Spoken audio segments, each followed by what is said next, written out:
Recently, the United States slammed China for one of the biggest hacks of all time. The United States accused China, the Chinese state, for stealing emails and data from a Microsoft exchange. But China, for its part, has denied any connection with the incident. However, Microsoft now says that it has traced back the hack to Hafnium, which happens to be a Chinese state-sponsored persistent hacking group. Our next report gets you all the details. On a January evening, the cybersecurity firm Velocity, which is always looking for anything unusual on the networks of its clients, including governments, the defense industry, and financial firms, detected an anomaly. Where we're looking at what was large byte transfer, basically large amounts of data leaving one of our customers' networks. Hair in our arms raising a little bit, we're kind of alarms going off at this point. That discovery turned out to be a stealth operation to exploit an unknown vulnerability in Microsoft Exchange, an email server used by businesses, governments, and other organizations that have large numbers of users. The hackers were stealing emails. The administration of U.S. President Joe Biden and its allies said the initial breach was the result of a Chinese state-sponsored hack. China has denied any connection to the Microsoft hack. An article in its state-run newspaper, Global Times, blamed the U.S. for cyber attacks against China.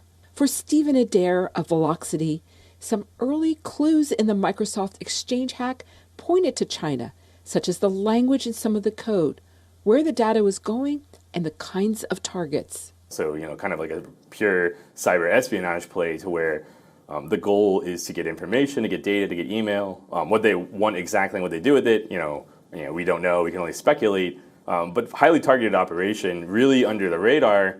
While Russia-based hackers have been responsible for some of the biggest cyber attacks in the U.S., cybersecurity firms say that over the past 2 years, Beijing has directed more cyber operations, targeting countries in Asia as well as nations worldwide to gather social, economic, and political intelligence.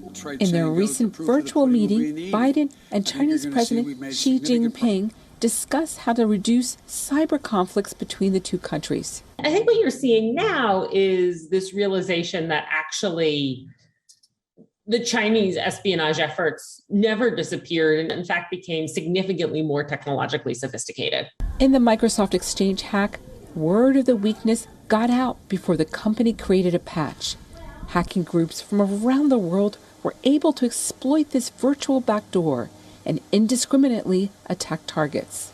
We got organizations from all around the world, ranging from big defense contractors and government agencies down to like small mom and pop like shops, like funeral homes, like school districts. I put that up there as one of the, worst or best, however you want to describe it, of hacks probably of all time. President Biden recently signed a bipartisan infrastructure bill into law that includes nearly $2 billion for cybersecurity.